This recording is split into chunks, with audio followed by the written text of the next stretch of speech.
Thomas the Retro Nerd, reviewing the games good or bad. If you grew up in the late 90s or early 2000s, you would say that Ed, Edd n Eddy is one of your favorite cartoons. Created by Danny Antonucci on a dare nonetheless, this show has proven to be the longest running show on Cartoon Network. The show is about the Eds working on scams to get money from the neighboring kids to get their favorite candy in the world, Jawbreakers. And what really makes this show so good is because of its likable characters, clever dialogue, top-notch slapstick, and the fact that it really felt like recycling its own episodes. When you're watching an episode of Ed, Edd n Eddy, you know that you're going to find a good laugh. It's that funny. Hell, there are so many good episodes out there, I highly recommend you check this show for yourself. I indeed have my enjoyment with this show. And for the 20th anniversary, I think it's time to take a look at a video game based off of this show. So here I have Ed, Edd n Eddy Jawbreakers for the Game Boy Advance. Jawbreakers was released in 2002, developed by Climax Group and published by BAM Entertainment, a company that publishes Cartoon Network games along with Dexter's Laboratory and Powerpuff Girls. I feel like checking out those games too. Might need some extra help on that. Anyway, originally, Jawbreakers was supposed to be released in September 2002, being published by Crave Entertainment, but for unforeseen reason, it got delayed and pushed to March 2003. My guess is that they tried to perfect the game so to be loyal to the show. Well, that didn't work since the game had no positive feedback. That makes me nervous a little bit. Well, I'm not going to go into this game in high hopes, so let's just give it a shot. This is my review of Ed, Edd n Eddy Jawbreakers for the Game Boy Advance. Good old Game Boy player, good to see you, old friend. First off, I gotta give credit that they brought the Ed, Edd n Eddy theme to the title screen. Sounds pretty good. Nice touch. So the game begins with a boring summer day at the cul-de-sac until Jimmy tells the Eds there is a raffle offering at the candy store for some long-lasting Jawbreakers. Did you say everlasting gobstoppers? No, I said Jawbreakers. It's in the title of the game. Wait a minute. This sounds familiar. Yeah, the beginning plot reminds me of the Season 4 episode, Don't Rain on My Ed. In the episode, the Eds race to the candy store to get free Jawbreakers. But in this game, a raffle ticket? Who would say that you would win with a single ticket? Even if they get their own ticket, knowing the Eds, they're gonna be fresh out of luck at winning. When the Eds get to the candy store, the raffle was sold out. Called it! So the only solution is to scam the tickets from the others so they have more chances to get the Jawbreakers. Now this game is different from its traditional side-scrolling platform as you play as all three Eds. You move left and right with the D-pad, you hold B to run, and jump with the A. Throughout the entire game, you have to switch between the Eds in order to progress. That is used with the L and R buttons. It's unlike other games where the other characters follow you a la Sonic Heroes. Each Ed has their own abilities and mechanics you'll need to utilize in order to progress. Eddy is the fastest of the group. He could double jump and have access to the jetpack. Double D has a slow run and has access to a slingshot and can activate switches. He shows motions of refusing to go through a hole in the ground or wet cement. Lastly, there's Ed. The slowest character of the bunch can push his friends across cement pits, and he has a football helmet which he can use it to bash wood or concrete that is blocking your path. Oh, and you also have a time limit to get through each level. How cliche. All this is never explained to you unless you read the game's manual. But who cares about that? Kids just want to jump into the game without reading it. Well, of course, that's what happened with E.T. on Atari, but I digress. Sure, the game tells you the character's abilities only after you beat a section of the game. So for most of the game, you're on your own to figure things out, and it gets confusing.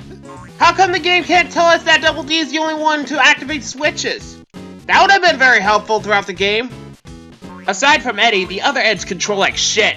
They're so stiff and sluggish to use. And I did it deliberately! Seriously, it feels more like a chore than an actual game. I'm not joking. Having to control each Ed individually breaks up the tension and it gets annoying. Which means you have to play through a level 3 times in order to beat it. I usually start off with Eddy to start off how the level is first, then I try with the other two Eds just to finish the level. Because of this structure, it'll take about 20 minutes or to a half hour to finish one level from dying too much or running out of time. Why? For a side-scrolling platformer, it's bullshit! Also, this game doesn't refill your lives once you continue. The only way to refill your lives is to get a game over and start again. This is 2003 game! No one does this shit anymore! To drive the frustration is that every time you fall, the Eds go into a dumb animation where you can't move. It might be funny at first, but after the 20th time, it gets obnoxious. Again, it might not be too bad if it happened from a high fall, but this happens over and over and over, and I'm getting tired of it! This also occurs on moving platforms where Ed keeps going in this falling animation when I jump across. All the basic enemies are animals. The majority of the time you'll be shooting eggs at small puppies. Why? This is just cruel! The input on the controls are very laggy. Most of the time when I try to grab on a ladder, which is mainly over a bottomless pit, it just doesn't register and I die. It's also frustrating when they program the B button to use both for running and for the Ed signature weapons. In order to get the raffle tickets, you have to beat the characters in a boss battle.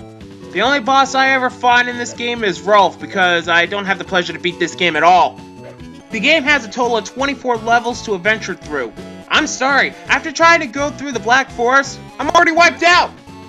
I mean, seriously, I don't want to push myself to going through this. Trying to adapt to this game's crap factor of controls is like trying to take a slurp of worm juice. Ugh.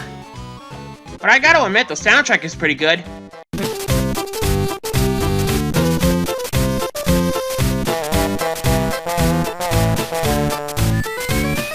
Sounds like musical pieces from the show.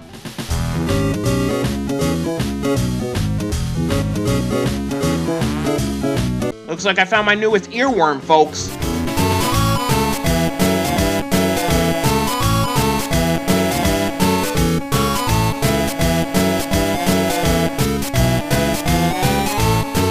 Wow, that's the most memorable thing I can say about this game. Nevertheless, this game sucks. I love Ed and Eddy growing up, and I'm glad that I never heard about this game growing up. A poorly licensed game with terrible controls, bad concept, and overall dull structure that is not enjoyable for extended periods of time. If you're an Ed and Eddy fan, I advise you skip this game. It's such a drag. Well, we're off to a good start in 2019. I just hope I can wipe my mouth clean off from this game. Until then, I'm Thomas Retro Nerd. Thank you all for watching. See you guys in my next review. Hey, I'm Thomas. What is it, Rob? You are receiving an early birthday gift from someone called the Doctor. The Doctor? What is it? Transporting you.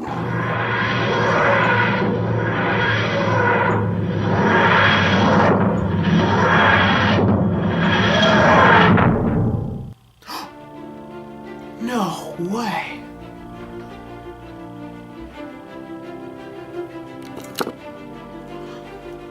Is this a sonic screwdriver? Indeed.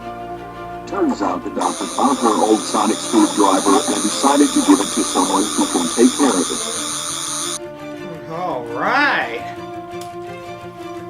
So what are you going to use it on first? You. What?